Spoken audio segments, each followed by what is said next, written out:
In the last 5 years, we've witnessed violence in Syria, South Sudan, Ukraine, Central African Republic, Yemen, and a score of other nations. A few of more than the 80 countries we've worked in, without fear or favor for more than 150 years. In that time, we've garnered 3 Nobel Peace Prizes, more than any other organization in history. But this comes with losses. Every year we see colleagues caught up in the crossfire, sometimes killed or kidnapped. Amidst some of the harshest conflicts on earth, we assist with the basics of life: water, food, shelter. We work with communities to repair central infrastructure, like roads and water systems. We support people to support themselves through small businesses and loans. And we send war surgeons, nurses and doctors to where they're most needed. We do get posted all over. Here in South Sudan, it's in civil war, and the systems are quite broken down, so there's not enough resources to care for the many people who are victims of violence and injuries. So ICRC work here is trying to mitigate that. Today, 65 million people are fleeing conflict, more than any other time in history. For those on the move, we support them on the journey where we can. But for those who don't want to leave their homes, or can't, they remain stuck in besieged cities. Through preference or circumstance, the conditions they face can be dire. لأنه لا بصوبة لا يعني حرامات لا بسفنجات يعني ما عندنا شيء يعني حوشنا. We try to reach people stranded in conflicts and make sure they have what they need.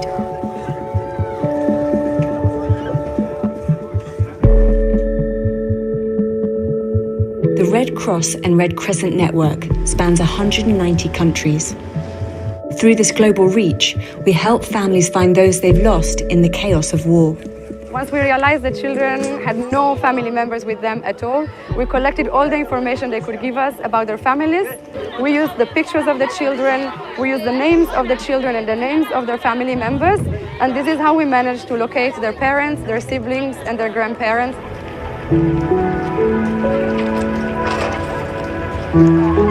Again and again, we connect brothers and sisters, fathers and mothers.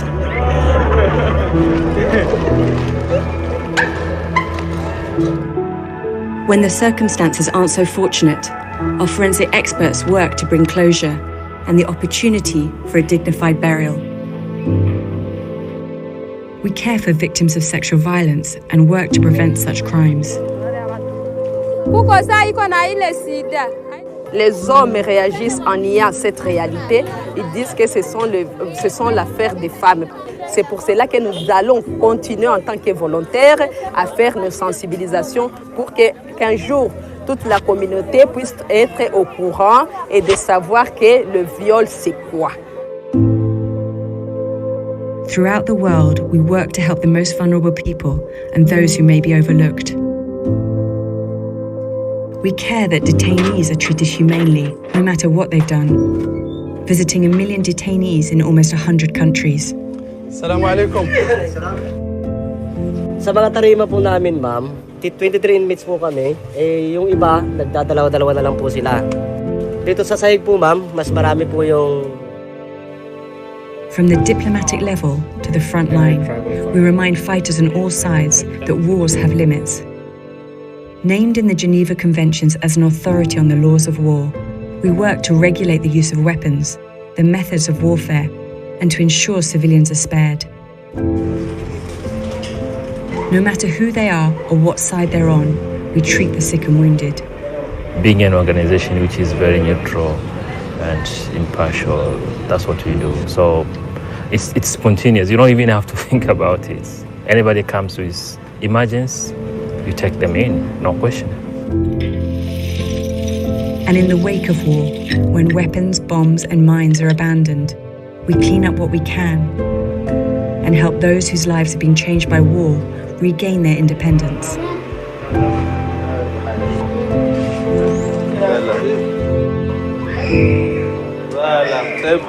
C'est bon.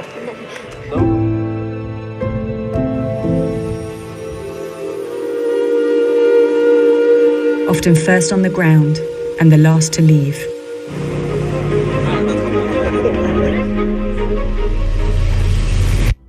Neutral, impartial, and independent, we are the International Committee of the Red Cross.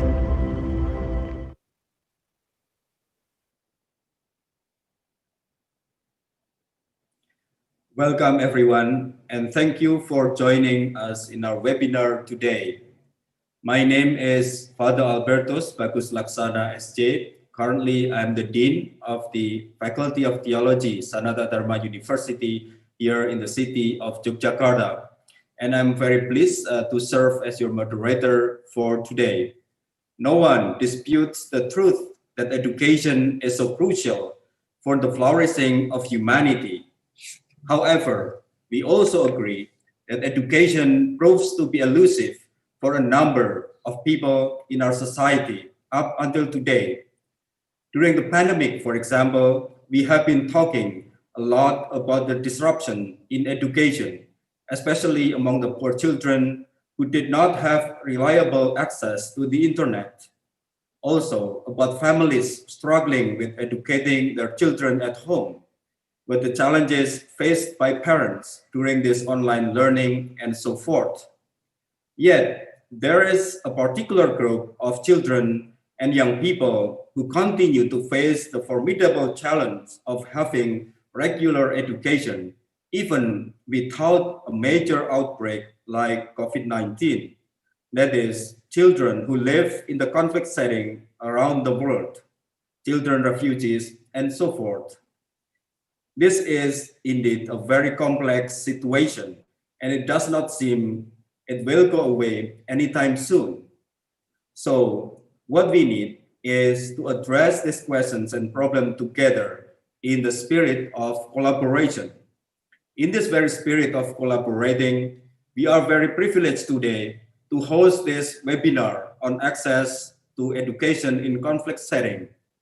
This is the third and the last part in our webinar series on humanitarian issues in Asia, jointly organized by the International Committee of the Red Cross and the Jesuit Conference of Asia-Pacific, especially its university networks, and hosted by Sanata Dharma University here in the city of Yogyakarta, Indonesia. In this regard, the ICRC and the Jesuit network share the same concern with regard to providing education, especially to those in dire needs, including children who live in difficult situations of conflicts and divisions in the world, including armed conflicts. So in this webinar today, we will be exploring further and deeper the issues of access to education in conflict settings. For this purpose, we are bringing to you three excellent speakers who come with their wealth of expertise, insights, and years of experience. Ms. Felicia Ferens from Geneva, Ms. Pinanong Kunon, or Ms. Nam from Thailand, the northern part of the country, and Father Roberto Pujols SJ from the Philippines, but he has been working for many years in East Timor. Ladies and gentlemen, before we proceed with the webinar, let me briefly go through our program for today. First, we will hear the opening remarks from the Deputy Head of ICRC Delegation to the Philippines, Mr. Dani Merhi, and then Mr. Oda Teda Ena, MPD, EDD, Vice Rector for Collaboration and Alumni Affairs of Sanata Dharma University. Then we will have the presentations of the speakers and discussants, and then a session of questions and answers will follow. But before that, we will play for you a video illustrating the access to education in conflict setting from the southern part of the Philippines, done by our colleagues at the ICRC. And then we will close by hearing the remarks from Mr. Budi Hernawan, the ICRC Advisor for Humanitarian Affairs. Ladies and gentlemen, we are very honored to have with us today Mr. Dani Merhi, head of the Prevention International Committee of the Red Cross, Manila, Philippines, will give us the first opening remarks on behalf of the ICRC. As head of prevention, Dani oversees the files of communications and engagement with armed forces, police, and religious circles. He also leads the delegation's motion to develop and promote the implementation of the international humanitarian law, aiming to enhance respect for the life and the dignity of people affected by armed conflict. Dani began his assignment in Manila in October 2020. Dani joined the International Committee of the Red Cross in 2007 after working for 3 years in the private sector in Kuwait. He conducted assignments in several countries in the Middle East, Africa, and Southeast Asia. He served as an ICRC delegate between 2007 and 2011 in Sudan, Iraq, Chad, and Libya, where he was a member of the Rapid Deployment Team and then assumed managerial positions in Iraq, Liberia, Yemen, and Indonesia, where he was last stationed as deputy head of the ICRC regional delegation to Indonesia and East Timor. Originally from Lebanon, he graduated in 2002 from the Lebanese University with a teaching diploma in translation. With a strong interest in security affairs, he pursued a certificate in risk management and consultancy accredited by the Chartered International Institute of Security and Crisis Management in Singapore. So, without further ado, please join me in welcoming Mr. Dani Merhi. Thank you very much, Father Bagus, for this introduction. Ladies and gentlemen, colleagues, sisters and brothers, and everyone watching us online, good morning, good afternoon, and good evening to all of you. First, in my personal capacity and on behalf of the ICRC delegation to the Philippines, let me start by expressing how happy and honored I am to be with you today for the third part of the webinar series on humanitarian affairs in Asia, in collaboration with Sanata Dharma University and the Association of Jesuit Universities and Colleges in Asia-Pacific. In this webinar, we will tackle a crucially important subject, as you all know by now, access to education in conflict settings. Before I proceed, I would like to share with you some statistics related to the interruption of education in countries where the ICRC has its 4 largest operations in the world, and that is before COVID-19 happened. In Syria and Yemen, we had close to 2 million children out of school in each country. In South Sudan, the number exceeded 2.2 million. In Iraq, the figures were at a staggering stage of 3.2 million children out of schools. The conclusion is the interruption of education has severe consequences for both the future of individuals and the country's capacity to recover, especially when crises are protracted. It is firmly established that education protects and sustains lives and livelihoods. Individuals and communities living in conflict zones have increasingly been asking us, the ICRC, as part of our humanitarian efforts, to help them continue or resume their education after it was stopped by armed conflict or violence. Alongside food, shelter, and water, education has been strongly identified as a priority for these individuals and these communities. Ladies and gentlemen, education is first and foremost a humanitarian need, and we recognize the broad value of its continuity for children, young people, and their communities, and its ability to give them a better future and enable them to live with dignity. Education is life-sustaining and has a protective role for children and young people in crisis. Not only does education have a transformative impact on children, it also provides a safe learning environment. Children can learn how to contribute to the protection and well-being of their own communities, especially in the face of conflict and violence.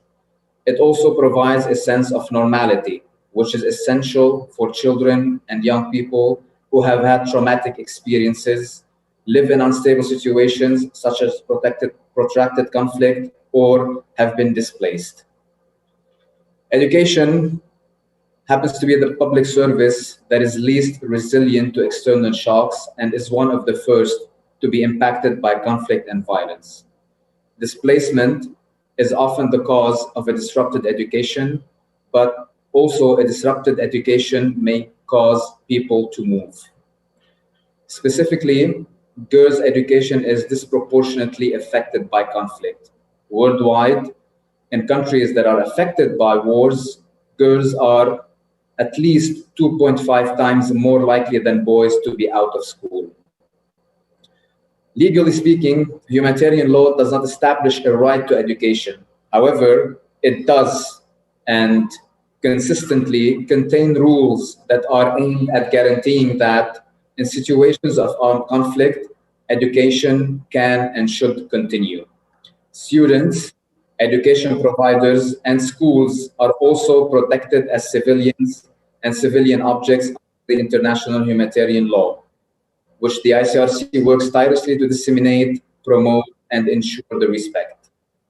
Geneva Conventions and their additional protocols oblige parties to conflicts, states and non-state armed groups alike, to provide children with a number of fundamental guarantees. In particular, children must receive an education, including religious and moral education, in keeping with the wishes of their parents or in the absence of parents of those responsible for their care. For all these reasons, and much more, access to education has become and will continue to be an integral part of the ICRC's policy and programs, working in partnership and closely with the International Red Cross and Red Crescent movement, also with other organizations and potential partners in this domain. To conclude, and to open the floor afterwards for our speakers and participants, I would like to warmly thank Sanata Dharma University and the Association of Jesuit Universities and Colleges in Asia-Pacific for this wonderful collaboration across this series of webinars. And I hope you will find them informative enough for you to have a clear idea on this worldwide issue.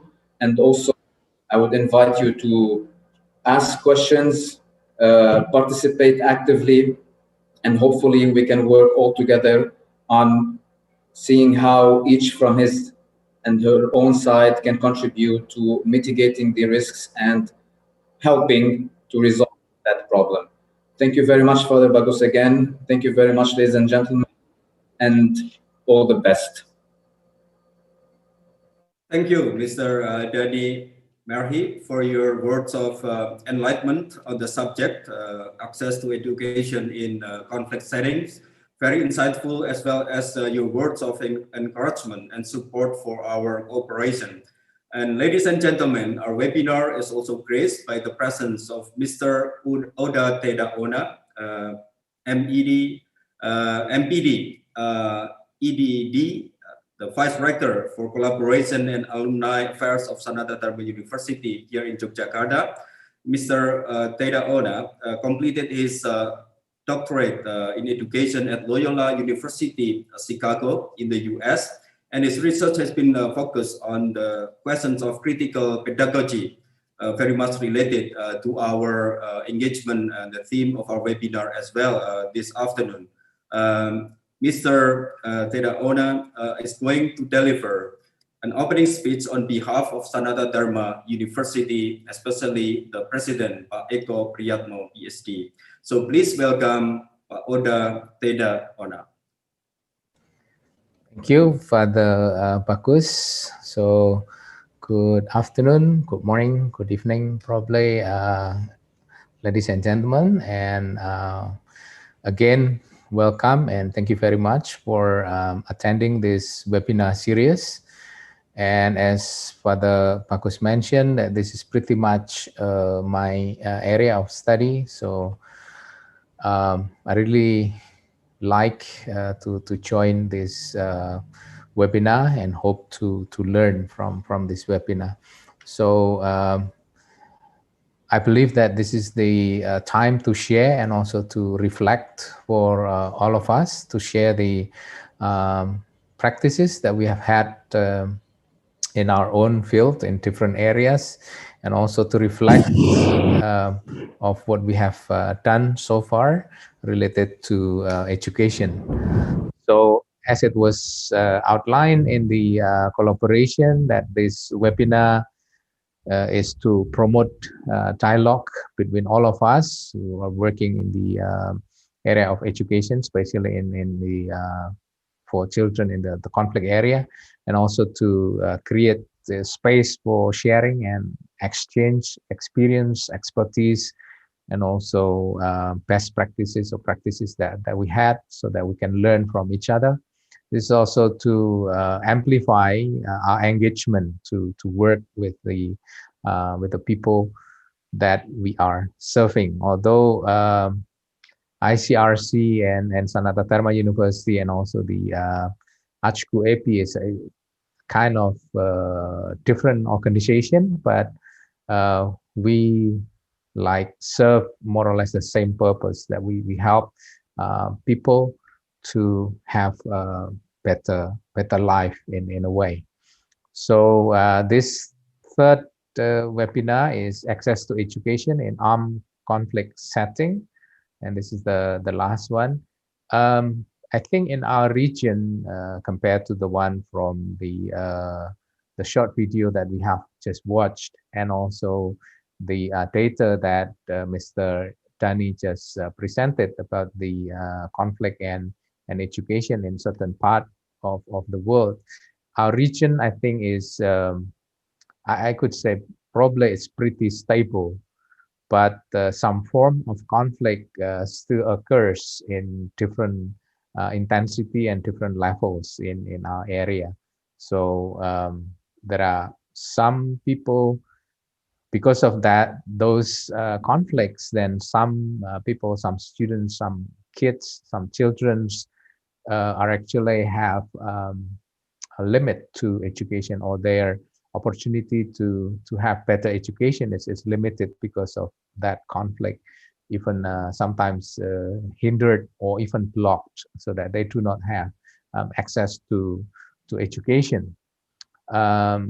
As a small illustration, Sanata Dharma University is also working with other institutions, the Jesuit institutions in Southeast Asia and also in Asia-Pacific. For example, we are sending also faculty members and students to do their teaching service and also teaching practice. For example, in Thailand, in the area where we have a Jesuit institution there, a Xavier Learning Center in Chiang Rai. This center is catering or working with the people. They call that something like undocumented people. So the kids, they don't have access to education. So we have a center there. So Sanata Dharma is also supporting them with sending teaching students who are doing their teaching practice there. And also we work with two institutions in Myanmar. One is in the city, the other one is in the mountain in Tongji. We also send faculty members and also students to teach in those areas every year. Before the COVID, of course, during the COVID, we tried to do that online, but it was not as easy as we thought because of the internet access and limit to the internet, especially in Tongji area and also in Chiang Rai. So those are some of the examples that although our region seems to be stable, no big conflict, but I think the access to education is limited. We are also working in, although this is not because of conflict, but because of education access, I think we are working with people in Nias, Mentawai, certain parts of Kalimantan, the rural areas. We call it tiga, so the most remote area, the most deprived area. So we are working also with the local governments to send teachers and also to educate future teachers, pre-service teachers from those area, and then we send them back when they finish their study. So as I mentioned before, although it seems to be pretty stable, but there are people, there are children who actually their access to education is limited, even hindered, and you know, they don't have access to education. So I think this will be a great idea to share practices that we have, to share plans, to share expertise about how to provide access, education access to children who do not have those access. So again, we would like to extend our gratitude to all the speakers, Ms. Felicia, Ms. Pinanong, and also Father Roberto. And we would like also to thank Father Bagus for successfully organizing this discussion. So I think that's from us. Again, thank you, ICRC, for working with us so that we can have this webinar. So I hope that this will be useful and fruitful for everyone of us. Thank you and enjoy. Thank you, Father Bagus. Thank you, Pak Oda Tedaena, who gives us very insightful sharing of commitments on the part of USD, Sanata Dharma University, on the questions of providing all sorts of educations in different kind of difficult settings, sometimes including in conflictive settings. Indeed, our spirit, the spirit of Sanata Dharma University, the Jesuit spirit, and the spirit of the ICRC come together very nicely here in this regard. So now, ladies and gentlemen, we move to the presentation sessions of the webinar. As mentioned, we have three speakers, Ms. Felicia from Geneva, Ms. Nam from Thailand, the northern part of Thailand, and Father Roberto, who is bringing his experience and expertise of working in East Timor. Those are places where conflicts, so to speak, flares up here and there, now and then in the past, but also perhaps our discussion will also touch on the potential problems in this regard in different parts of Asia. As Pak Oda mentioned, our region seems to be peaceful for the most part, but conflicts are part of our dynamics in this era as well. So we have to be prepared for that. But Ms. Felicia will enlighten us with the commitment of the ICRC. For many, many years, this organization has been committed to this kind of endeavor for humanity. So let me begin by introducing the first speaker, Ms. Felicia Ferrens from Geneva in Switzerland.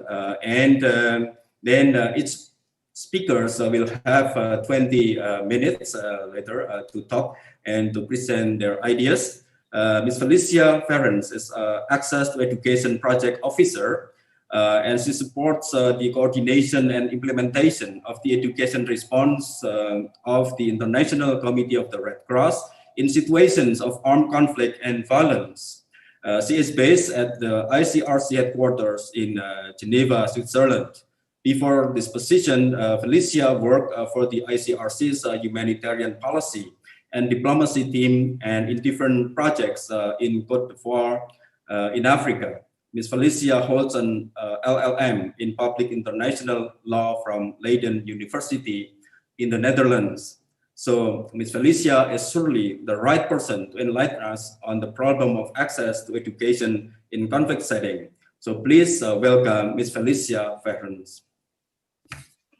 Thank you so much. Good morning, good afternoon from wherever you're joining. I'm very pleased to be part of this webinar today, and thank you also for the excellent moderation and opening remarks.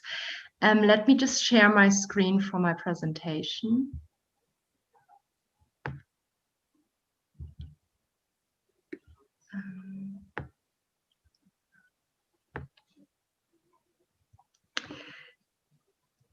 So again, thank you so much. And the topic of today for my presentation will be the Access to Education program the International Committee of the Red Cross has put in place in 2017. And therefore, I would like to start to speak to you about the disruption of education by conflict and crisis. First of all, then give you an overview of ICRC's access to education approach we have taken, and then also give you some examples of our program of access to education in the Asia-Pacific region.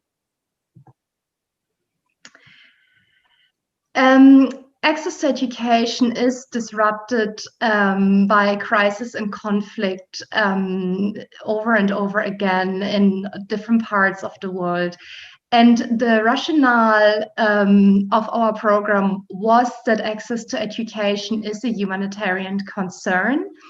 Originally, education has always been seen only as a developmental need, which is only a concern for communities in more stable contexts. But in our fields assessment and in our work with communities, we have seen that access to education has come up as one of the most urgent requests by parents and by communities over and over again, and that very often education is mentioned as one of the most important needs, which is even put over other needs like shelter or food. Also, as Mr. Dani has already mentioned, education is the most fragile public service to shocks. It's the least resilient service, and with any crisis or any conflict, education systems are directly at a very high risk of being disrupted. Further, as already mentioned also, most conflicts have become protracted, last much longer than they used to last before, and therefore the longer any conflict continues, of course, the greater is also the risk that education is discontinued, and therefore many generations can risk of completely losing their education. Also, as already was mentioned, ICRC is the guardian of international humanitarian law, and IHL expressly protects the continuity of education in conflict. For all these reasons, the ICRC has started working on access to education in 2017. And when we are speaking about attacks against education, what do we mean by that? So I wanted to show you this map, which is from the Global Coalition to Protect Education Against Attacks, so that you understand how education can be attacked in different contexts. First of all, an attack against education can be an attack on schools. So any targeted violent attacks on primary or secondary school, either by state armed forces or by armed groups. And this is often indiscriminate attacks such as airstrikes, shellings, or armed combat, which then affects schools. Another attack against education can be also the attack on students and staff. So any killing, injury, torture, abduction, forced disappearance, threats of violence that occur to either students or staff in school or on their way to school. Attacks against education does not only mean attacks against high schools, it can also mean attacks against higher education, such as universities or vocational training institutes. An attack against education can also mean child recruitment, because either militaries or armed groups may use schools to recruit children for their forces, either as fighters, as spies, or as domestic workers. Also, schools can unfortunately be affected by sexual violence. So either teachers or staff may be exposed to rape, sexual harassment, or abuse, or be abducted for sexual purposes from school. Also, a very frequent issue we also see is the military use of schools, so that either armed forces or armed groups occupy schools and use them as bases, as barracks, as temporary shelters, or as weapons storage for their forces. And of course, an attack against education can also mean a targeted attack on either girls or women on the basis of their gender. When I mentioned before that access to education is the least resilient public service to shocks, the current COVID-19 pandemic is an excellent example of this, because nearly overnight, 1.8 billion children in 185 countries, education either stopped partially or fully. And of those, 463 million children are unable to access remote learning, either because they may not have the internet connection or the necessary equipment. So this is what we speak of the digital divide. Now I would like to take a few minutes to speak to speak about our core objectives of our program. So our first objective is mitigating the impact of conflict and violence on education services. So one example of this could be to put protective security measures on buildings to ensure that children are safer when there are, for instance, shootings in schools. The second objective is to address vulnerabilities, of course, specifically the vulnerabilities of affected students, teachers, and school communities. And this means that we take special care of those children who are disadvantaged and who are the most marginalized and who have the least chances to attend education, which could be, for instance, children with disabilities.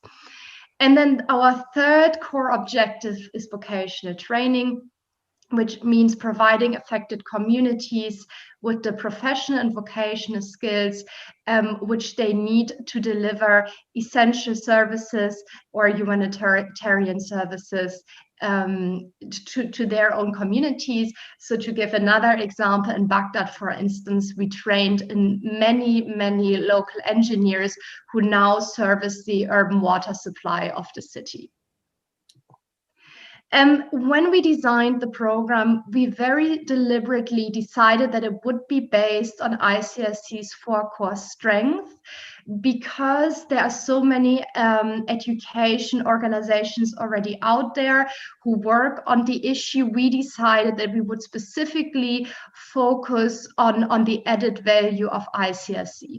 And that's first of all the organization's access to hard to reach areas, because we can go to places where other organizations cannot necessarily go. And this also, of course, allows us to reach affected populations which other organizations may not be able to reach. Another core strength is our contact and dialogue we have with weapon bearers and authorities. So the ICRC speaks to those actors on a regular basis, and these actors are often also those who commit violations against education and access to education, and therefore the ICRC uses those contexts to address these violations with those actors. And then, of course, it's our exclusive humanitarian mandate, because education is very much politicized in many contexts, and therefore it is very important to have a neutral and impartial organization to address the issue. When I speak about access to education, what does that mean concretely in terms of activities? As I already mentioned, it can mean the protection dialogue with militaries and armed groups. So for instance, when one of those actors occupies a school and uses that school for military purposes, to address that directly and to find possibly ways to vacate the school again. It can also mean mental health and psychosocial support to teachers. Teachers often operate in highly stressful environments because of the conflict and because of the violence which is around them. Teachers will also always be the first respondents if there's any security incident in a school. And this creates a lot of stress, and therefore teachers need to be able to learn techniques how to manage the stress adequately, and to also help children deal with these environments. Another measure could be to put passive security measures to school facilities, as I already mentioned, for instance, putting anti-blast foil onto windows to ensure that windows, if there are bullets flying in the air, that they cannot enter the school building, and that the children are simply more protected in the school buildings. It can also mean creating evacuation paths. It can mean contingency planning. And this then very often goes with what we call risk awareness and safer behavior training, which means that the ICRC in many contexts goes into schools and teaches the students and the teachers how to behave if there's a security incident in the school, if there's a shooting, if there's a shelling, and how everyone can avoid to panic and be safe in the school. And then as a last measure, we also provide teaching and learning material in places where this material is simply not available, and where teachers and students needed to be able to continue their schooling. And now I would like to speak a few minutes about some of our programs we have in Asia-Pacific. First of all, I would like to speak about Myanmar, then Cambodia, China, and the Philippines. So let's start with Myanmar. So in Myanmar, we have a program, an education program specifically for juvenile detainees. Why do we focus on juvenile detainees? Because those are very often forgotten by societies and have very limited opportunities to follow education since they're in prison. The program we have created is, first of all, a formal education program. So all students in the prisons where we work have the opportunity to follow the same curriculum as any other students in Myanmar public schools. So we provide those high school classes. You can see a picture in the right corner of such a class. Those range from grade 6 to 10, and after the students completing the high school degrees, they can also move on to study university degrees in the detention facilities through distance learning. And then another part of that program is vocational training. And in Myanmar, we constructed a vocational training center. You can see the picture of that center here on the left, which provides vocational training courses such as carpentry, electronics, or mechanical or hairdressing classes to a minimum of 300 detainees each year. And to do this, we have partnered with the Industrial Training School, which is under the Ministry of Industry in Myanmar. Now I would like to move on to Cambodia. In Cambodia, similarly to Myanmar, we also have a detention program where we work with a local NGO, which is called This Life Beyond Bars, again on a rehabilitation program specifically for juvenile detainees. And in this context, we provide literacy classes and skills training such as electrical, motor or AC repairs, agriculture, or other subjects such as raising livestock or veterinarian courses in present to them. In Cambodia, we also have a very strong physical rehabilitation program, which means that we assist those people with disabilities who might have lost, for instance, a limb due to the conflict and violence they faced. And our approach is not only to help those people, for instance, to walk again, but also to fully reintegrate them back into society and give them the same opportunities as anyone else should have. And as you can see here, one way we do this is also, again, through vocational training, but we also support through grants, through sports and cultural activities.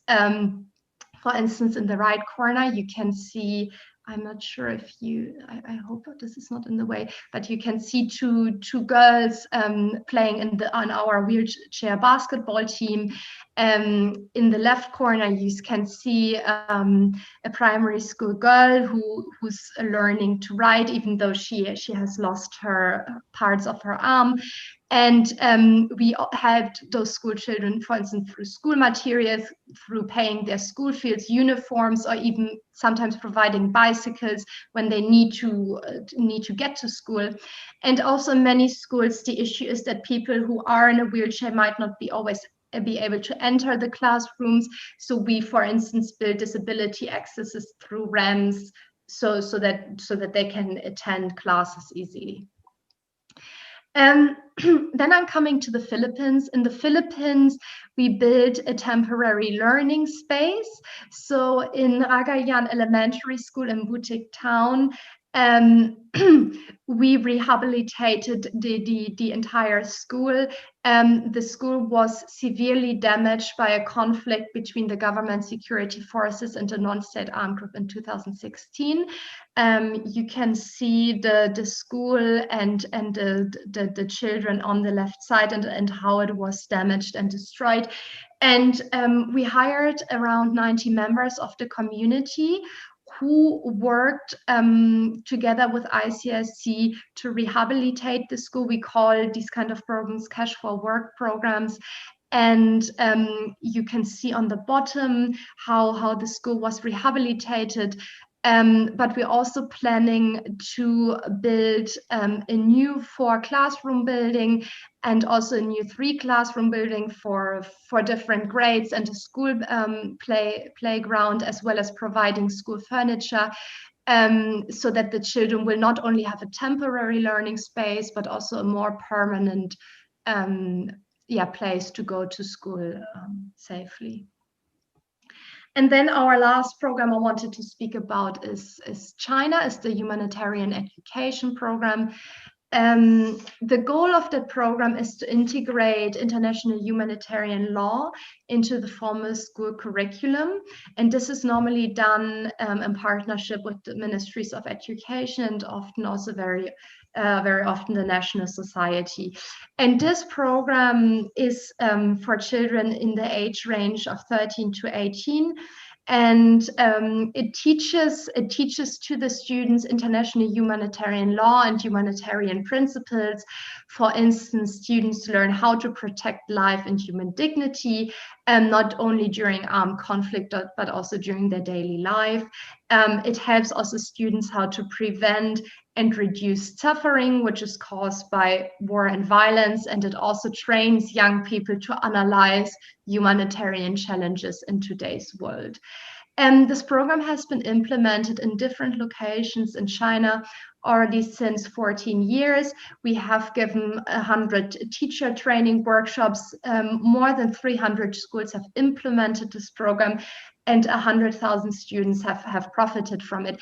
And as you can see here on the pictures and on the circle I'm showing you, we have different components of this program and different methodologies. So for instance, students discuss about the program in the context of their middle school curriculum. Also at university, we have a RAID cross activity, which is an interactive game where students kind of occupy different posts and roles you would have in a war zone. So as you can see on the right, there might be some wounded on the ground, there might be someone who is targeted, and the students have kind of interactive games and try to understand how IHL would apply in those situations. We also have a youth camp and a debate competition to bring these subjects closer to the students. This brings me to my end of the presentation. I'm looking very much forward to taking some questions later and further discussing this. Thank you.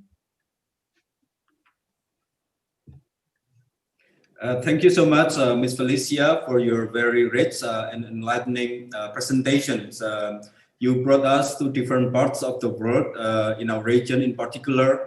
It's very enlightening to see all those programs that are going on there. because of the interventions and the programs on the part of the ICRC.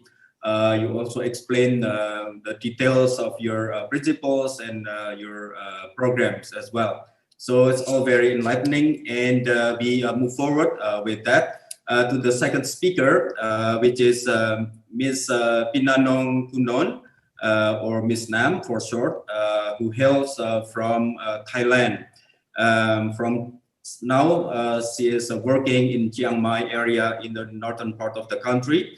Ms. Pinanong Kunon has a vast experience in the field of education in conflict situations. Throughout her life of service, she has joined different NGOs, including the JRS, Jesuit Refugee Service, United Nations Fund for Children, Komloy Development Foundation in Chiang Rai, the American Red Cross, International Federation of the Red Cross and Red Crescent Societies, the Tsunami Recovery Program Thailand, the Starfish Country Home School Foundations in Chiang Mai, and Integrated Tribal Development Foundation in Chiang Mai. In her many capacities, she has been involved in a special way in the realm of education for refugees, including Karenni refugees on the border between Thailand and Myanmar, a country that is also mentioned by Ms. Felicia in her presentations before. But before we welcome Ms. Nam, I would like to remind the participants to drop your questions in the application Slido that is sent to you. We appreciate your questions, and we try to answer those questions for our discussions later. So now, I think for sure Ms. Nam's insights and experiences will enrich our discussion in our webinar today. So let us welcome Ms. Nam from Thailand, please.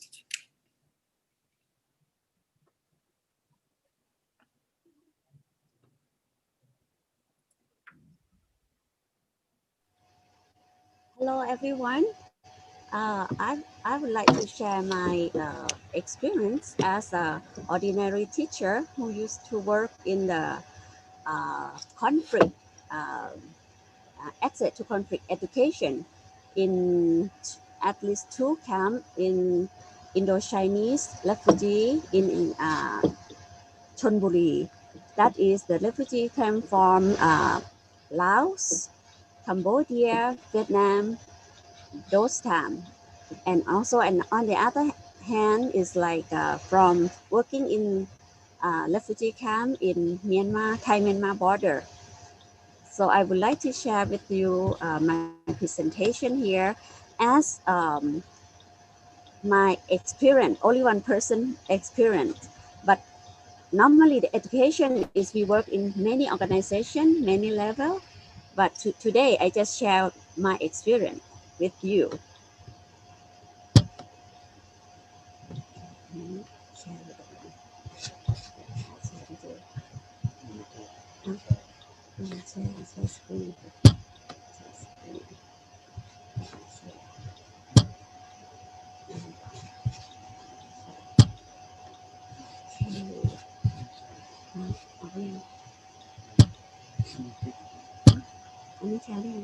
Okay.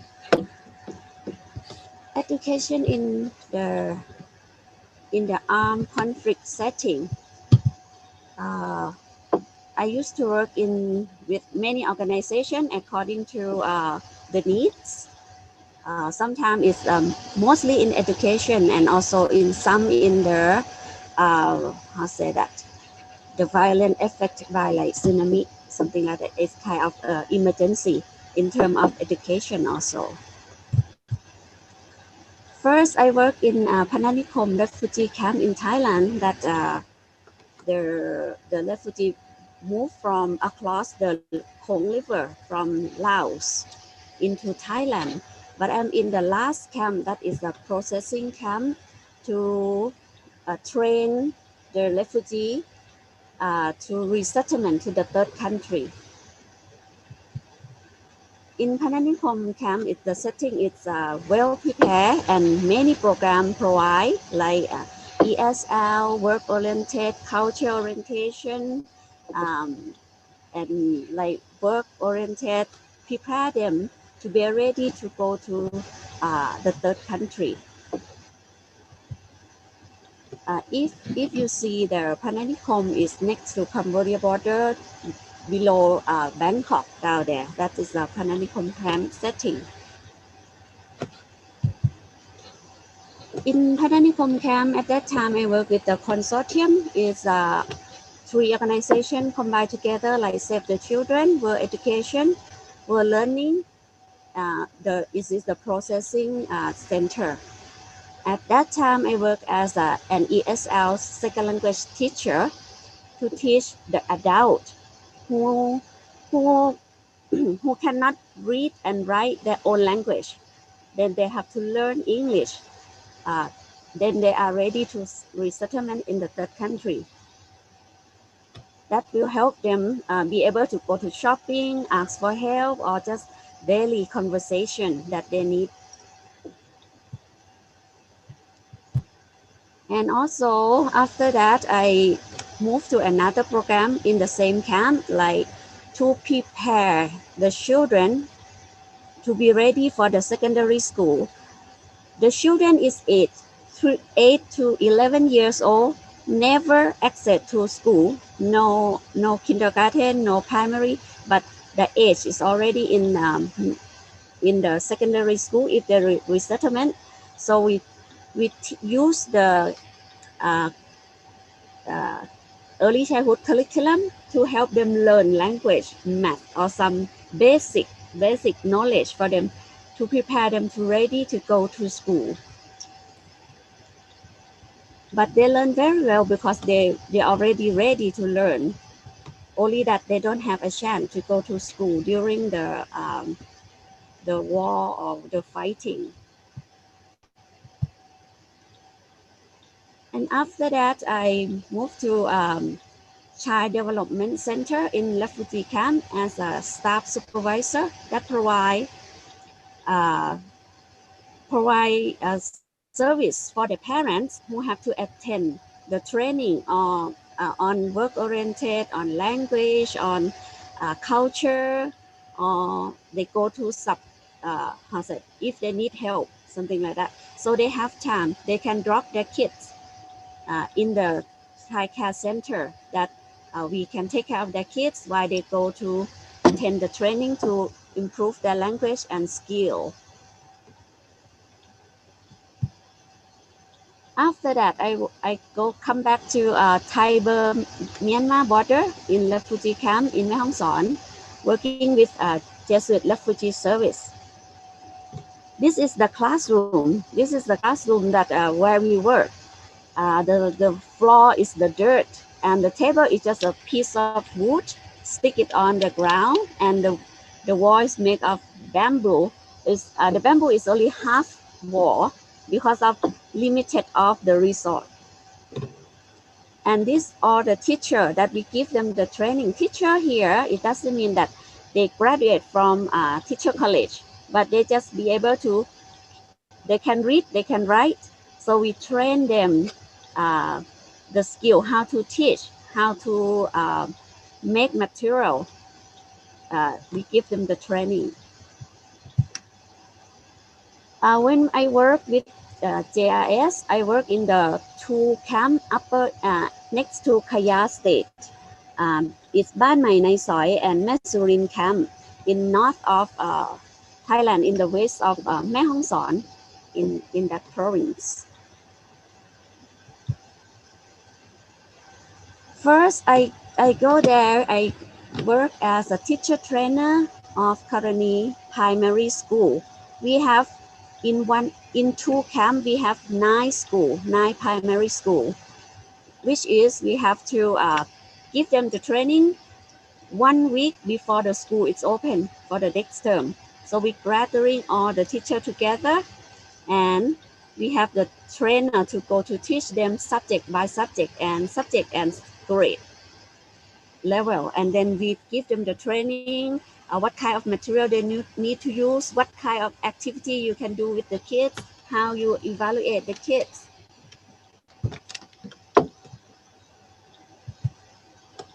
when we work for a while, it's like 1 week training per term is not enough. So we started to think, how can we do better? So we set up the teacher training center for to train them more. We give them, we talk with the Karani, and then they will give us like the teacher for 1 year training. So we train them for 1 year. After 1 year, they move to school, and then they teach in the school. And then, which is very good. The quality is better than, of course, 1 week training. Then after that, we think, okay, now we're ready to extend for 2 years. 2 years will be help them a lot better. So we go for 2 year course, but we can run 2 year course only for one year because of the lack of the teacher in the school is needed. We cannot hold the teacher in the training center for 2 years. So we come back to 1 year. After that, it's still like, because of resettlement to the third country happen. So the teacher who have skill, have the language, have ability, they can go first.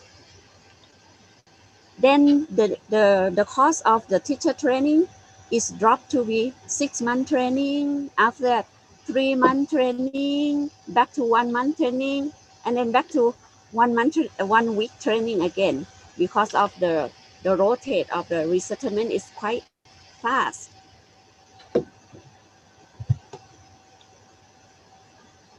As a teacher trainer, over there, that was limited resource that we have to look in the area. What kind of material can I use? For example, I like to teach the kids how to paint, but the paint is expensive. How can I do that?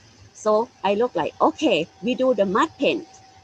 With the mud paint, okay, the paint is also expensive. What can I use? So I use like clay and different kind of color of the soil that I can use. And we paint on the cardboard paper. We stick it on the wall, and then we don't have money to buy brush. We use our finger paint, use the mud on the wall. Oh, the kids are very happy about that. So in the limited resource, we have to find, the teacher have to be very creative how to provide the same activity for the kids with the limited budget. And at the same time, how can I start to go to work with JRS? At the beginning, I start to do like volunteer training for early childhood education during Christmas break. At that time, I work with international school. They have like 2-week Christmas, New Year break. But I am Buddhist, so I don't need that. So I volunteer to go to give the training for 1 week. And after that, I see the advertisement of primary teacher trainer for JRS in the same camp that I went before. So I'm interested to apply to the job, and then I got it. And then I started to do the work with JRS at that time. After we give the training to the teacher, we also do the follow-up and give the in-service training, because before we give like only 1 week training, which is not enough. They teach for 1 week or 2 weeks, and then that's all. We have to follow up to see how can we support them, what kind of activity they need, what kind of material, or if they're faced with a problem teaching students, how can we help them?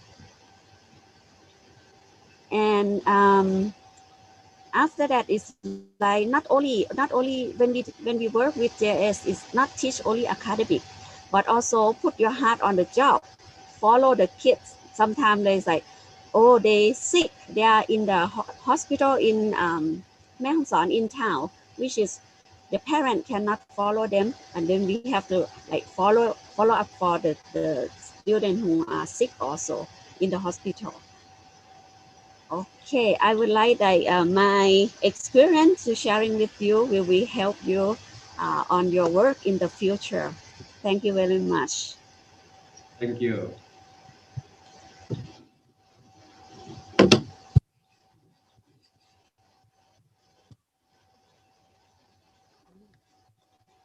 Okay. Thank you so much, Ms. Nam, for your sharing and the good works that you have done in many places, in many capacities. Your spirit of creativity, your joy, your heart are very uplifting to all of us. I think also have the heart for humanity, for the children suffer from the lack of education, who live in danger, and so forth. So we thank you once again for sharing your life and work with us this evening, and your creativity again when you tell stories about how you painted on the walls and the kids are very happy. That kind of story is also uplifting.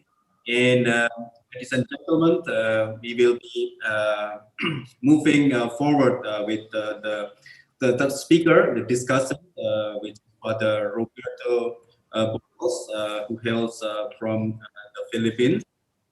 Again, I remind the participants to participate with your questions.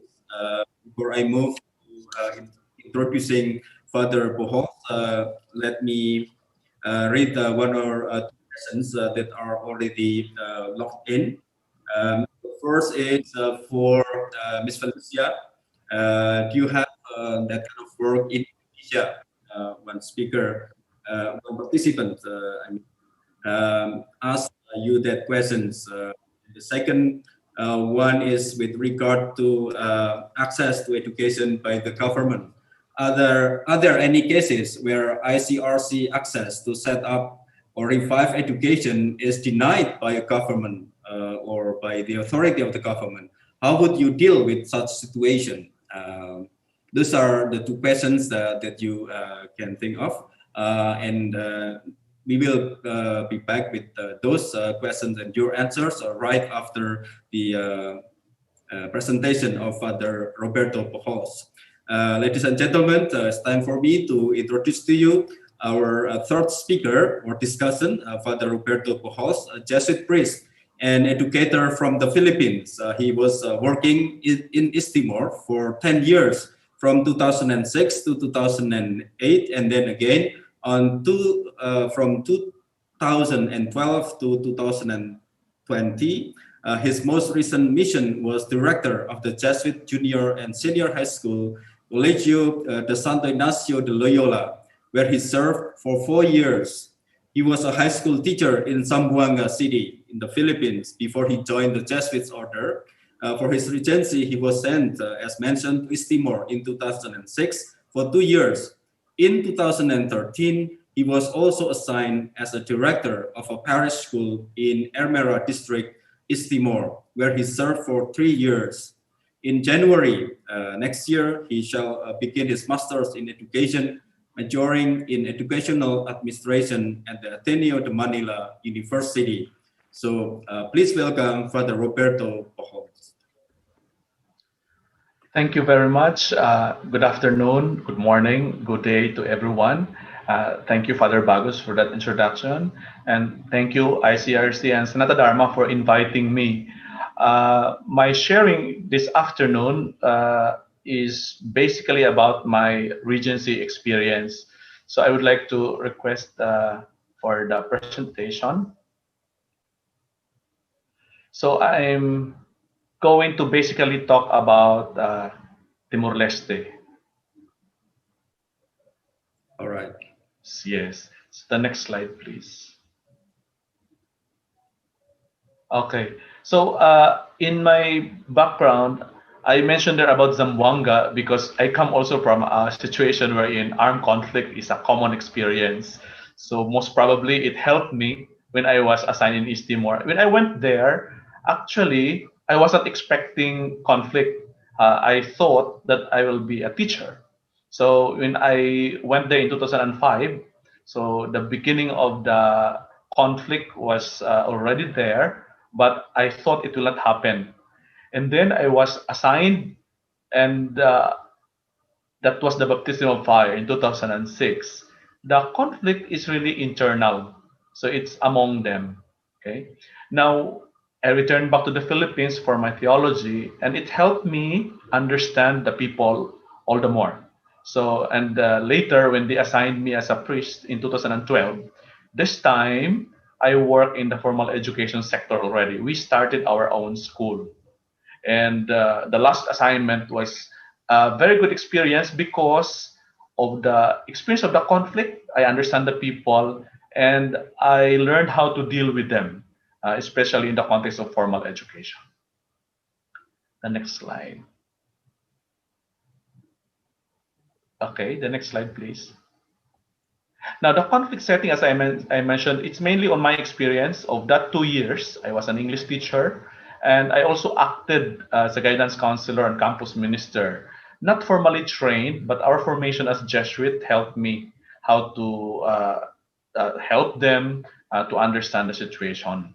So at the moment, as you know, East Timor is peaceful. The country is still trying to develop, and we can still see remnants of the consequences of the past. But I think we are learning. Okay.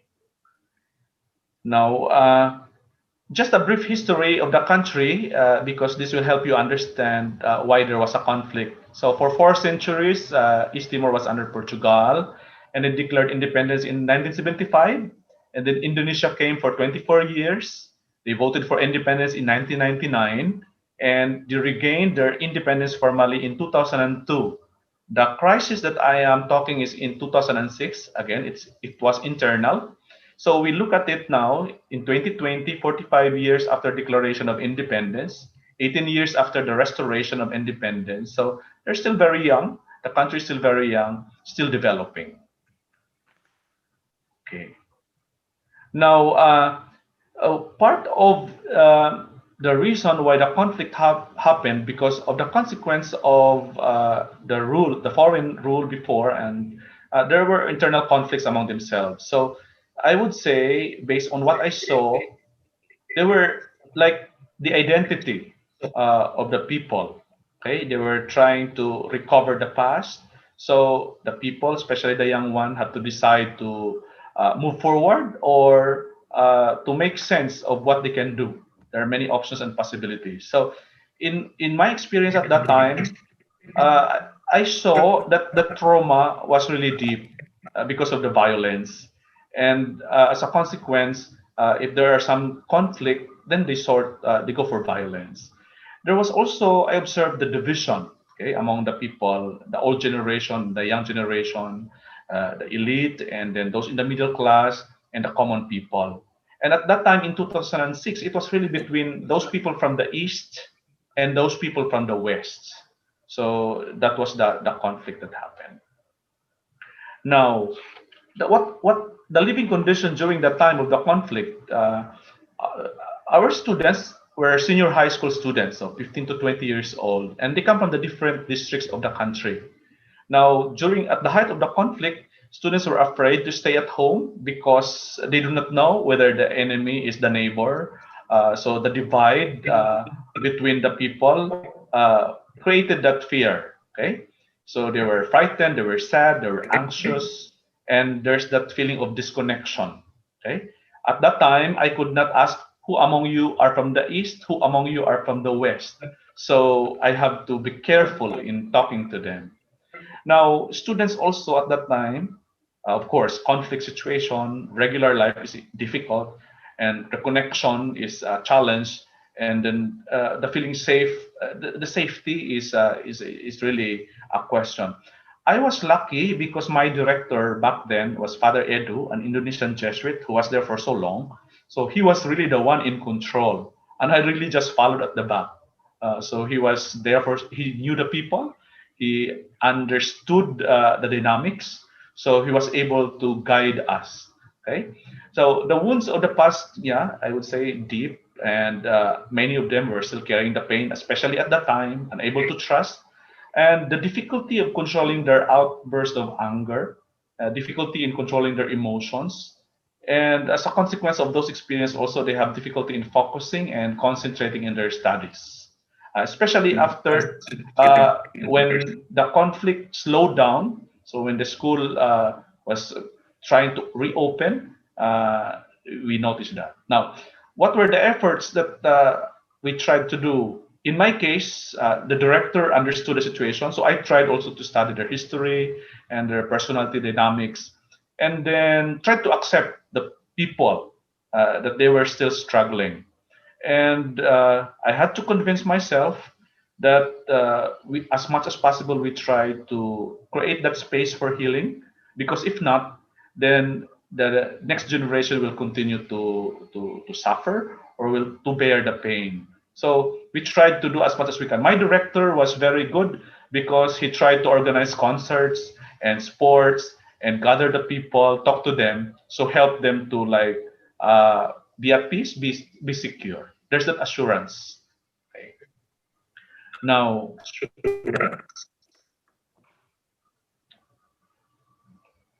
the next. So what were the common problems, especially in those times? Dysfunctional family, of course, it is expected. Struggling educational system, especially because the Indonesians left, so we had to struggle. Consequence, disciplinary issues, social-political concerns, and of course, relationships are affected. So I would like to explain briefly what were those things there. Okay. In terms of the family, of course, situation is not easy. So a lot of quarreling, employment was a problem, and then children were separated from their parents because the parents are in the village, and then they have to go to the city. And then violence and trauma has consequences to the family. Poverty, again, I mentioned insecurity already, and there were house and land disputes, part of the trouble, and a situation goes back to normal already.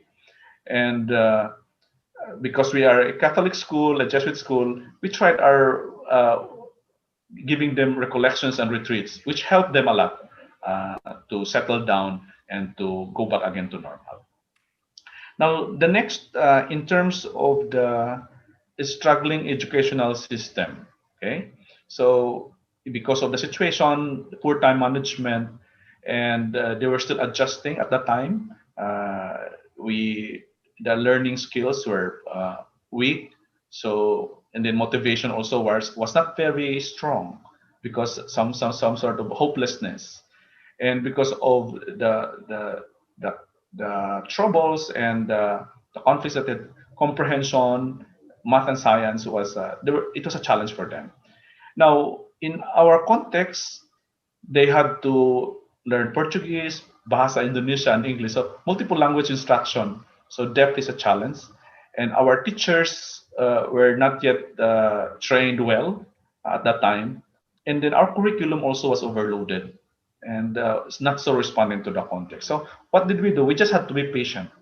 And as I mentioned, my school director back then was very creative in organizing extracurricular activities, because in a situation where there is conflict, you cannot expect very formal class.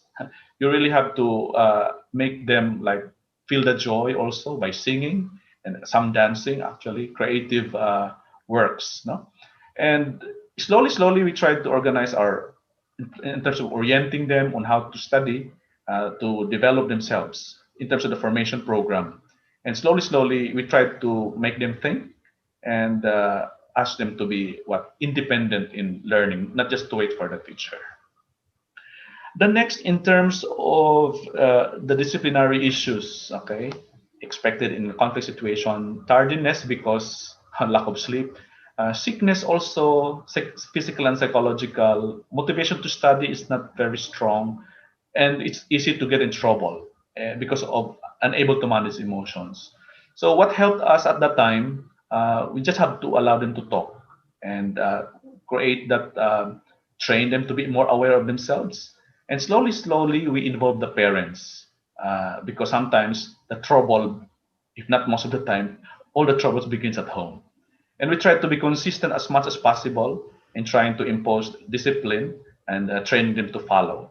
And again, the last there, as I mentioned earlier, some formation program that would help them understand themselves, others, and of course their relationship with God. Because in East Timor, we are mostly Catholic, we are mostly Christians. Now, Social-political concerns here, yeah, at that time, of course, unstable peace and order situation. They lack trust in the political leaders. And then I mentioned earlier, they look at the future as dark and hopeless. So, and they didn't trust the educational system. They wanted to go study abroad. And there is that observation, lack of value for education, but I think it's more of like, what will they do after they study? If they finish a degree, where will be the jobs? So what did we do? We tried to listen to their stories and try to mention to them that there are other places in the world that are of the same situation or even worse. Okay, it helps because sometimes they think that they are the worst situation, but actually there are more. And then we try to promote love for country and true nationalism. Whether we like it or not, independence was declared. We have to struggle. We have to make sense of our existence at that time and to continue. And we also encourage them that no matter what, local universities or abroad, what is important is that they have that diploma that will help them find a job, hopefully. And we also help them to examine critically cultural practices and obligations. So there are a lot of things. Sometimes they are not sent to school because they have to. Their monies are spent for like obligations because of culture. So slowly, we help them to make sense out of it, to understand it. And last, in terms of relationships, because of the conflict is internal among them, so there's that isolation, there's division, and of course that self-esteem is affected. So on our part as educators, we try to promote unity in our conversations, in the topics that we give to them. And of course, we go back to their history, okay, and to help them understand the forces and circumstances of all that happened locally and internationally. So we have to be careful because the advantage in my case, because I'm a foreigner, so I don't take sides. It was a big help.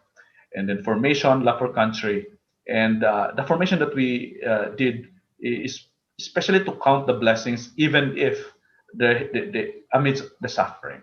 So it helped them like move on, especially after the conflict. Now, all these things at the height of the conflict, really, in the next slide. So there was that intense fear of helplessness, withdrawal or detachment, lack of concentration, inability to sleep, disturbance, aggression, hypervigilance, plus was all these things in conflict situations. So in the case of the church, what did we do at that time? We really just provided places or spaces for refuge for the children. And so at that time, in 2006 and 2008, the people, especially at night, they go to churches, they go to schools and convents.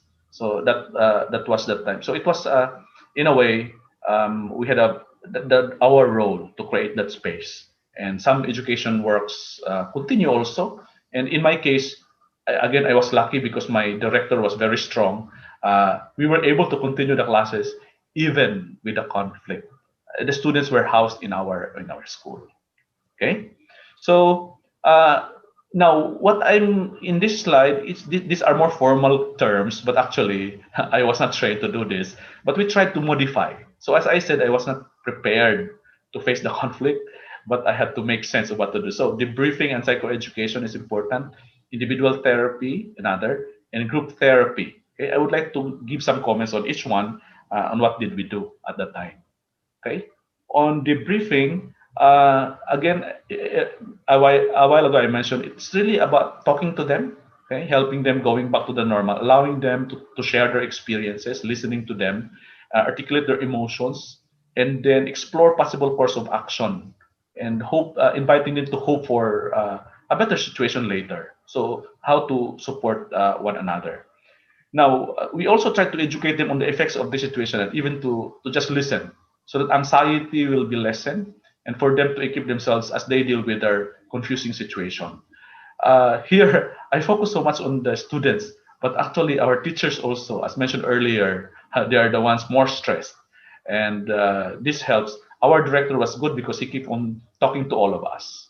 The next, in terms of the individual therapy for particular students, Okay, sometimes we label students as problematic and always wanting trouble. But actually, if we look at them, there is a story behind each trouble. So, as a guidance counselor, acting guidance counselor, those students with problems cannot concentrate, make troubles in the classroom. I talk to them individually, ask them to relax, and even in our classes before we begin, we try to like observe silence, close their eyes, do the examine. It helpful really, especially when the trouble of the situation. So again, we also try to correct misconceptions about life and situation. As I said earlier, sometimes they think that they are the worst situation, but I keep on repeating that no, there are more difficult situations. And slowly, because the divide is among themselves, we try to develop trust and how they can work together as one people, even coming from different backgrounds. And for the teachers and for the students, when we complain about our curriculum is overloaded, we just try to tell them we just have to do with it. We cannot change immediately, and we can do.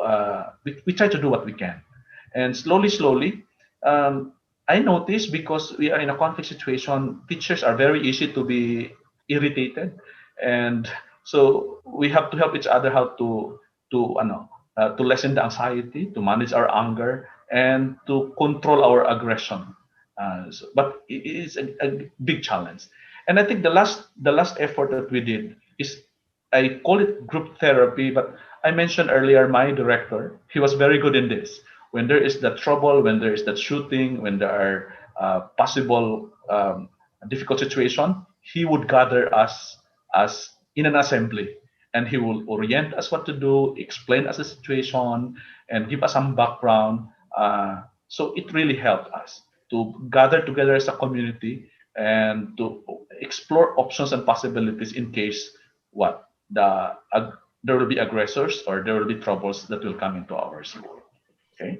Now, so basically, that's my experience in East Timor. When I look back, it was a difficult time, but because of this experience of mine, when I became director during the peaceful times, I was able to like be more patient with the children, and today we are peaceful, but we can still see the effects of the past.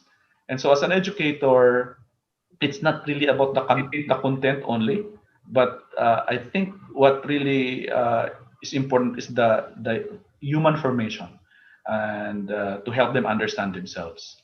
And slowly, we hope that they can recover. And now I think Timor Leste is catching up, and we are very grateful for all the help that we have received. So that's all. Thank you very much. Thank you very much, Father Roberto Pujols, Father Bert Pujols for short, and for your very detailed description of the challenge on the ground, the situations, but also your very creative initiatives. Those were reminding me of my time as well in East Timor before. I think we had the same mentor, the director, who was very energetic, very artistic as well.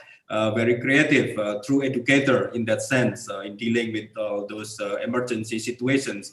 Again, this is very, very enlightening for all of us who try to make sense on how to deal with the aftermath of conflict in the teachers, but also students and the whole educational system. And I will play the video for illustration. Video from Lanao del Sur in the southern part of the Philippines. Father Pujols is coming from roughly the same area, I guess. On the resilience and creativity of the local people and the humanitarian workers, mostly the ICRC humanitarian workers there. So let's see.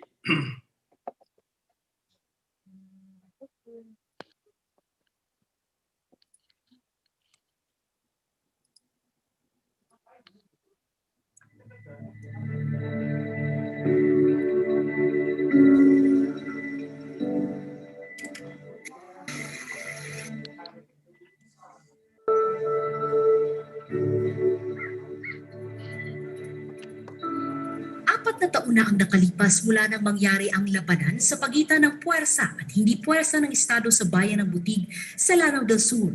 Pero ramdam pa rin ng mga bata ang epekto nito sa kanila. Kung dati ay masaya at isang ligtas na lugar ang paaralan para sa mga bata, ngayon, sira at delikado na ito. Nadamay kasi ang paaralan nila kahit may mga batas pandigma na nagbabawal sa pag-atake sa mga estrukturang pang-sibilyan. May computer dito na 6 pieces at saka device Nababahala sa mga pinatamitan ang hirap ng sitwasyon. Kaya maaaring maging balakid ito sa pangarap niyang maging doktor. kasi nag-aaral kami na inuulan na. Kapag nagsusulat yung blackboard namin na nai-iris kasi na kinuha na ng ulan. Niwilag sa araw. Pinamasakit yung sakit. Nararamdaman ko ano yung feeling ng bata sa yung teacher. Tinitiis ito ng 250 estudyante ng Ragayan Elementary School, lalo na't ito lang ang nag-iisang paaralan sa barangay. Pero determinado ang mga guro na ituloy ang pagtuturo. Marami kasi sa mga residente rito ang hindi nakapag-aral. Pag wala kang pinag-aralan, nahihirapan kang nagnegosyo, nag-continue kami kahit nahihirapan ng mga bata namin. Kasi para yung mga bata ma-educated sila. Pag yung bata na natuto na na-educated na para kang nakagawa ng ilaw na umaaf sa ating lugar. Tumugon ang International Committee of the Red Cross o ICRC sa pangangailangan ito na mapabuti ang akses sa edukasyon ng mga bata sa barangay na ito na naapektuhan ng kaguluhan noong 2016. Kita namin na nagkaklase yung mga bata sa ganitong kondisyon ng eskwelahan. Sira yung mga butas-butas yung dingding, may mga bakal sa mga major foundations niya, sa columns niya na naputol na. So we're worried na baka kung magkaroon ng isang malakas na lindol habang nagkaklase yung mga bata, baka bumigay yung structure. Mismo ang mga residente din ang isinali sa proyektong ito na itayo ang temporary learning space habang sa susunod na taon gagawin ang bagong permanenteng istruktura. Ang kita rin nila ang ipinangsuporta sa pag-aaral ng mga bata at sa kanilang pagsasaka, lalo't sinalanta ito kamakailan ng mga peste. Malamin ita bangerang, paganerong, yaka pa masata sa unin, yaka pa sa kagamitan sa para sa kapurmirta, ikaduna tembla, dito mini tabayan. So mga wata, miya pangubon yung budika kelas kami, yaka tabang tako ba niyang bubayad, contribution din ako. Sinusubok uli ngayon ang pag-aaral ng mga bata dahil sa pandemya. Nahirap, marunong na kami siyempre, kag na ako kira nga akuan.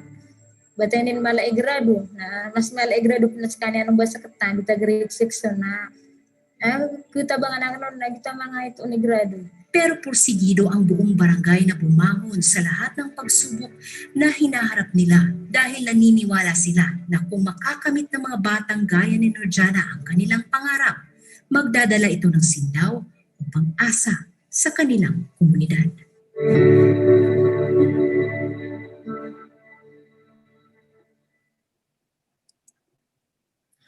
Yes, I think what all we do here in this regard is bringing hope and dreams to those children who are dreaming big about their futures in times of difficulty. So we are trying to keep up that hopes and dreams alive through different initiatives and projects and programs that we have been privileged to hear about through the presentations of the three speakers. We will be having these questions and answers shortly, but before, let me remind the participants who wish to have e-certificates to later fill out the forms or the survey at the end of the program. Now, ladies and gentlemen, dear participants, we have the time for questions and answers, I have delivered the first two questions to Ms. Felicia. I will be back with different other questions for different speakers. But let's hear the answers from Ms. Felicia first. Please, Ms. Felicia. Thank you very much. So I saw the first question to me was whether we also have an education program by the ICRC in Indonesia. We used to have the humanitarian education program similarly to what I presented to you, what we are doing in China. But currently we don't have that program at the moment anymore.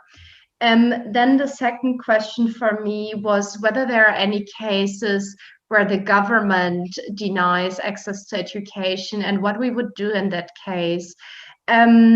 So yes, there are cases where governments deny access to education to certain groups. What the ICRC would do is to, first of all, of course, look at the reasons why that could be the case. So one very frequent reason is administrative issues. So for instance, certain students might not have the relevant documents in order to enroll for school. So for instance, undocumented migrants might not have their identity documents or resident permits they need in order to enroll, to register. In that case, I mean, that's always a case-to-case decision, of course, but we would see with those migrants how they can potentially obtain those documents, and we would potentially also speak, of course, to the authorities to see what kind of flexibility they have in maybe still welcoming those students to school. Another reason, of course, very often is also the recognition of diplomas. So for instance, in certain countries, the government doesn't control the entire territory, and there might be armed groups who control parts of the territory. And in that case, sometimes those armed groups have their own education curricula and their own education programs. And when the students obtain, for instance, a high school diploma from that area and then try to cross and enroll into university, which is in the governmentally controlled area, there might be equally some issues that, for instance, the government might not recognize the diplomas. And I know that in some cases, for instance, the ICRC could look at whether the students can, for instance, take entry-level exams, or I don't know, get some other kind of way to have their diplomas recognized. Then also another reason why governments may potentially, at least indirectly, deny education is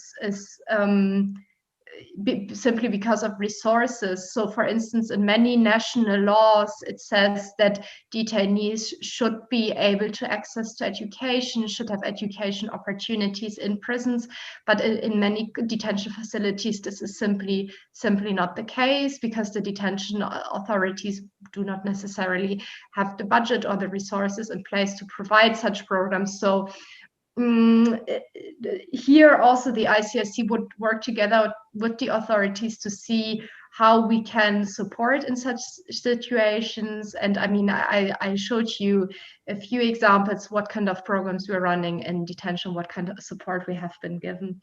And then, of course, it depends also how you define governments. But for instance, if we also speak about militaries, as I mentioned in the very beginning, militaries sometimes use schools for military purposes. They might use schools as storage, as weapon storages, as barracks, because it's simply the biggest building which has the best infrastructure in the location they might be in.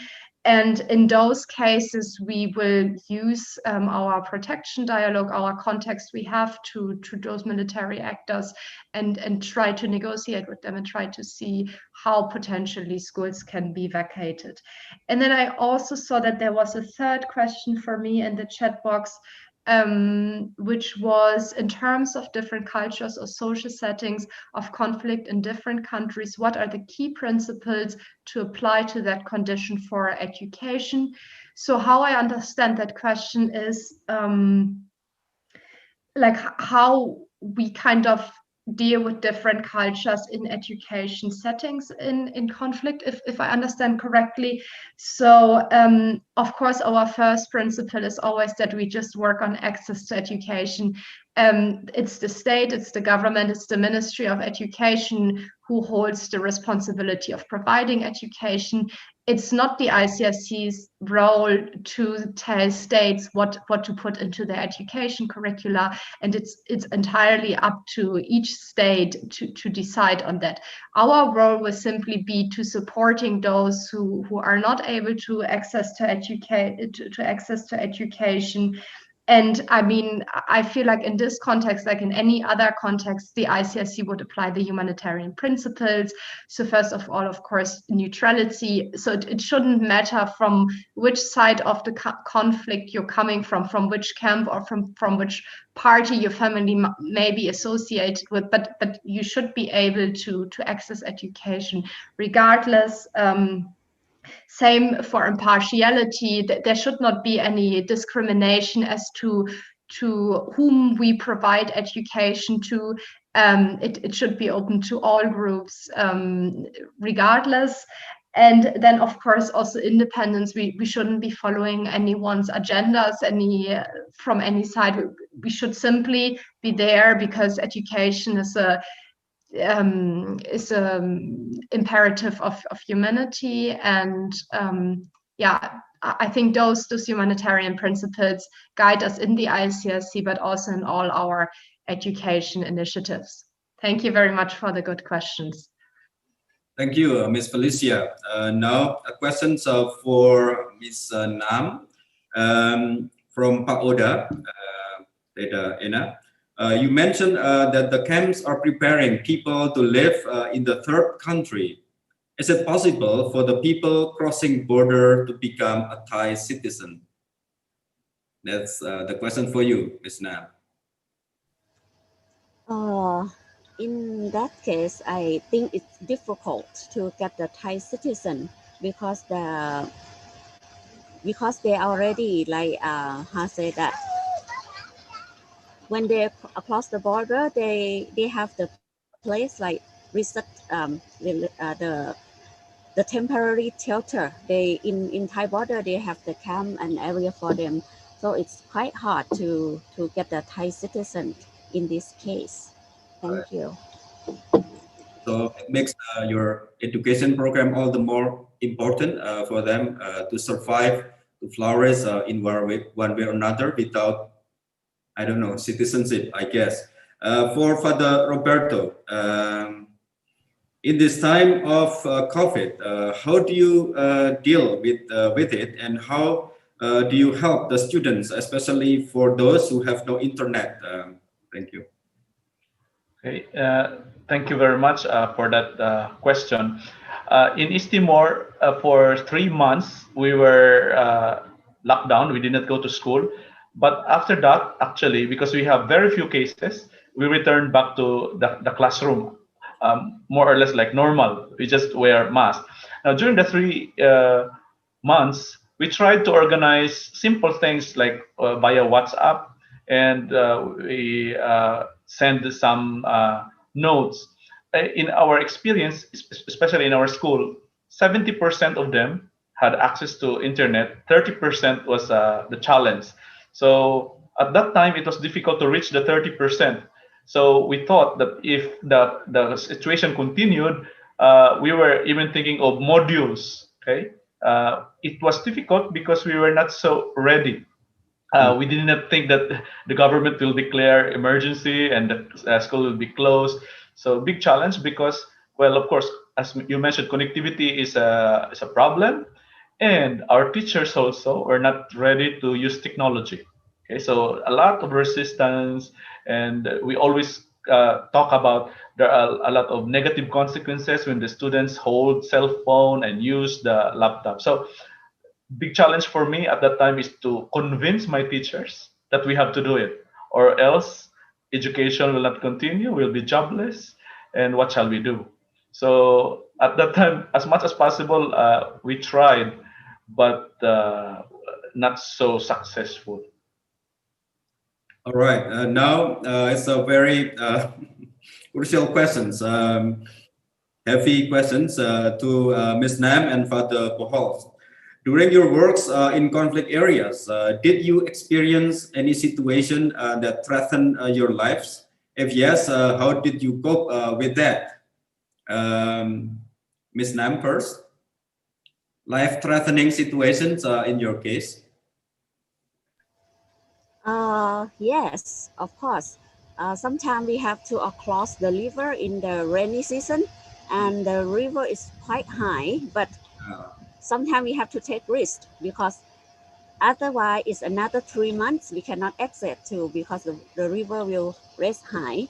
And also once that there is a fighting, it's like I can hear the bomb like every 5 seconds, like 1, 2, 3, 4, 5, boom, 1, 2, 3, 4, 5, boom. But our teacher training center is on the other side of the mountain.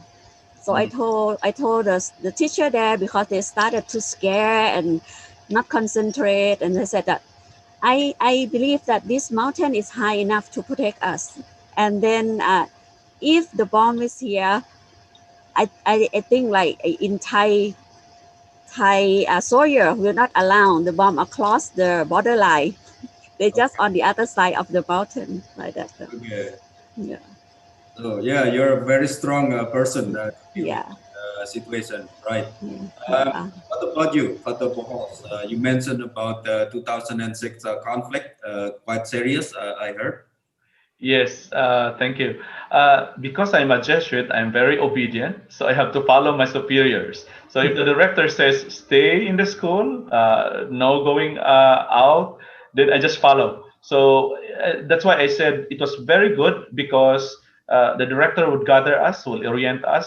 And in the community also, my superior at that time was Father Divio. We had regular meetings, briefing of what's going on around. So to protect and to create less trouble, we just simply have to follow the orientation that is given to us by the leadership. And yeah, I was safe. And your faith helps, I guess, being a Jesuit. You prayed a lot. Yes, we had to pray for the martyrs. There were 2 martyrs already in 1999. So we asked for their intercession. All right, nice. Ms. Felicia, you might have a similar situation as well. You worked in Côte d'Ivoire, but I'm not sure what kind of work you did there. Did that involve some kind of life-threatening situation as well? No, I personally wasn't in a situation like this because when I worked in Côte d'Ivoire, it was already some years after the civil war has ended. So, all right. Yeah. But there's another question for you. Although ICRC is not an educational agency, what would you say whether ICRC can do a joint program on peace education and prevention of violent extremism, for example? Can you still do that, a joint program on peace education and prevention of violent extremism?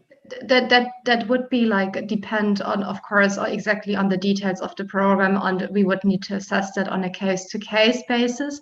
In general, with the preventing violent extremism agenda, it's to some extent an agenda which has very political aims, because it has the political aim to prevent violent extremism. And the ICRC, as I mentioned before, is a humanitarian organization. So we would not engage into kind of politically agenda-driven themes like this, because for our acceptance and for our work, it's very important that all sides continue to see us as neutral, impartial, and independent.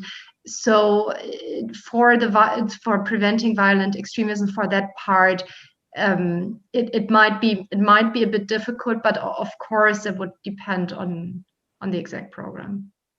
Right. Thank you.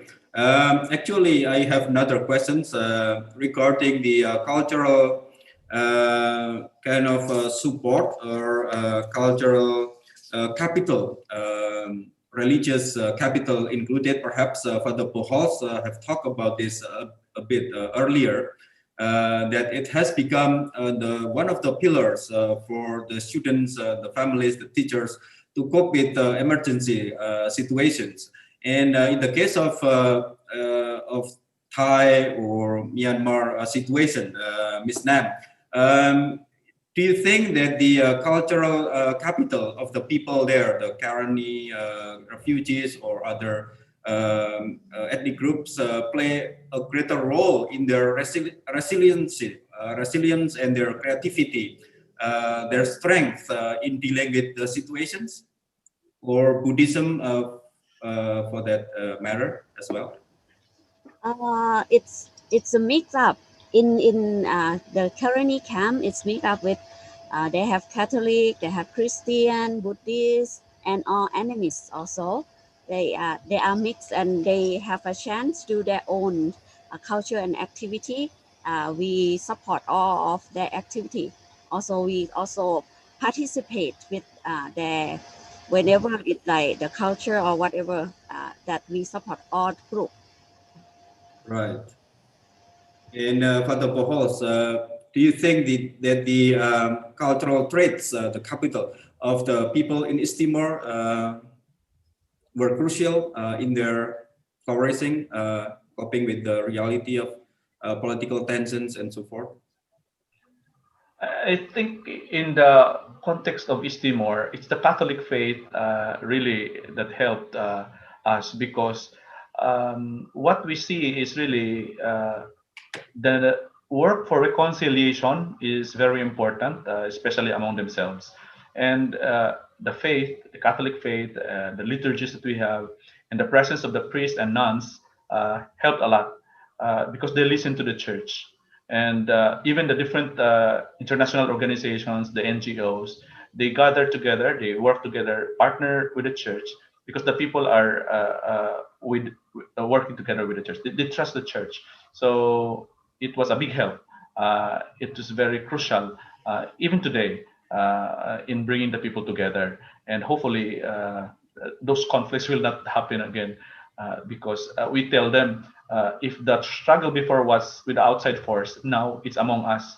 And we really have to use our faith, our history to bring us together to move forward. Very nice, Father Pujols. Ladies and gentlemen, dear speakers and distinguished guests as well. We are nearing the end of our webinar today. As we can see, the presentations were so rich and very enlightening and engaging as well. And the discussion was also quite deep and enlightening. And I would like to invite Mr. Budi Hernawan, the ICRC advisor for Humanitarian Affairs, to give us some concluding kind of remarks. Then I'll come back with some conclusion. Please, Mr. Budi Hernawan. Many thanks, Father Bagus. Many thanks also for the inspiring discussion by 3 speakers and all participants, which is very enlightening for all of us.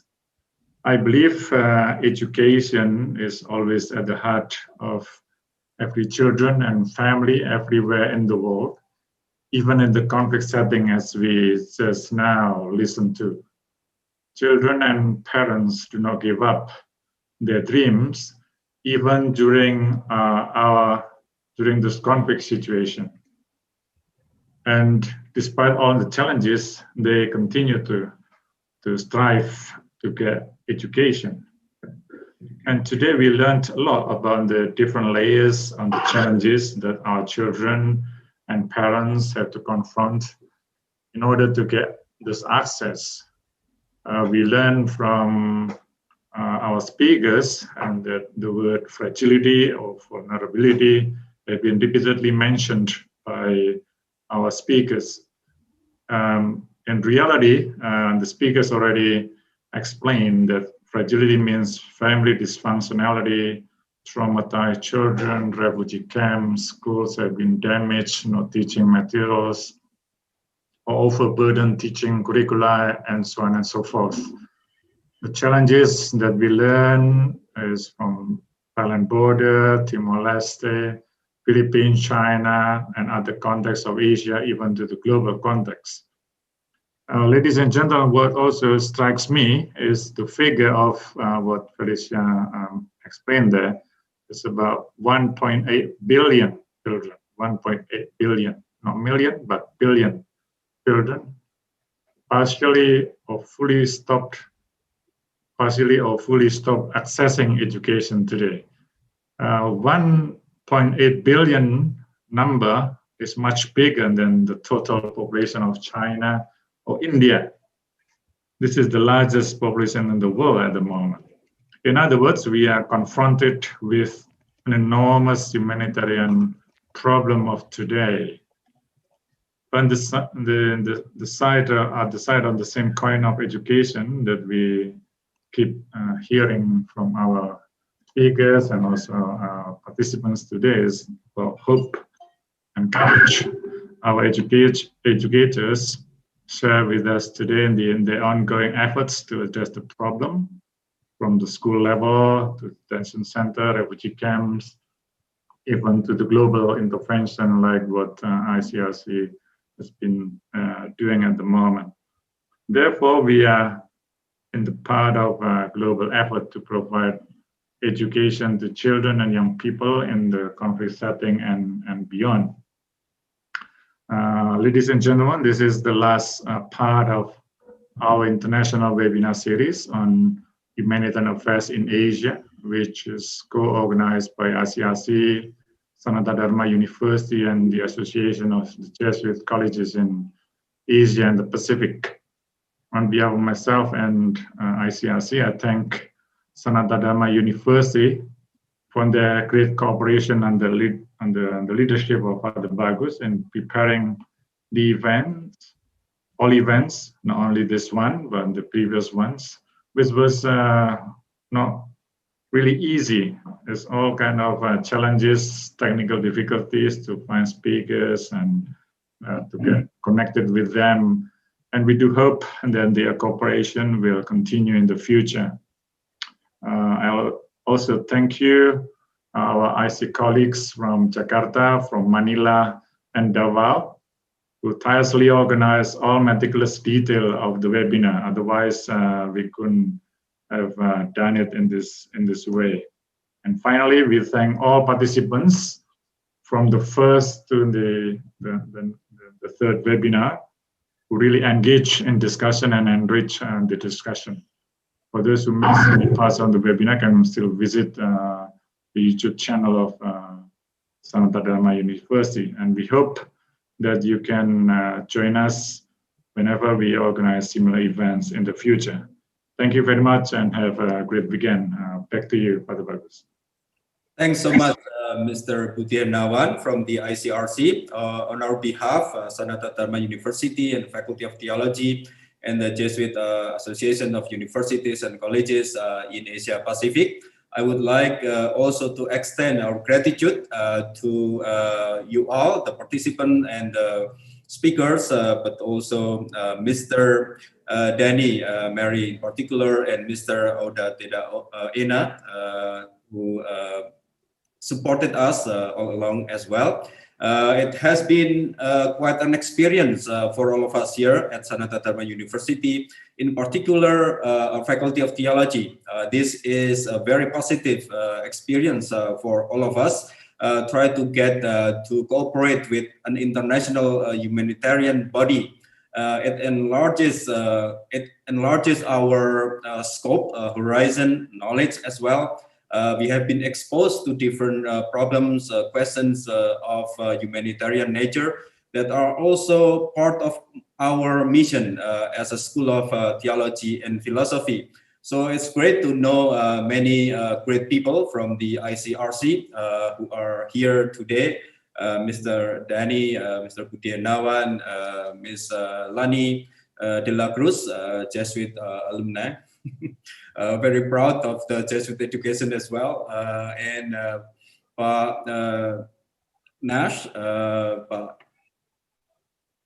who else is here? Pak Novrianto, there are others.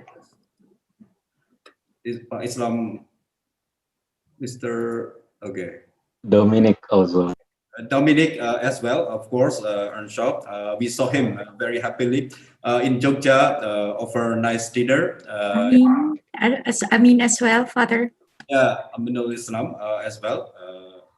And then many others as well. And I personally thank my staff, Weni, Awang, but also my Vice Dean, Father Bismoko Mahamboro, all who have been very instrumental in bringing this together. So again, thanks so much. We'll see each other in the next enterprise, our joint cooperation. Thank you so much.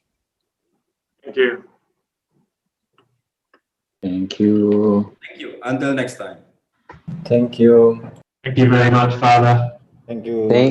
Thank you, Felicia. Thank you, everyone. Thank you. Thank you, everyone. Thank you, everyone. Muchas gracias, Father Robert. Thank you, Mrs. Nani. Terima kasih, Kak Robert. Thank you, everyone. Thank you, Ari.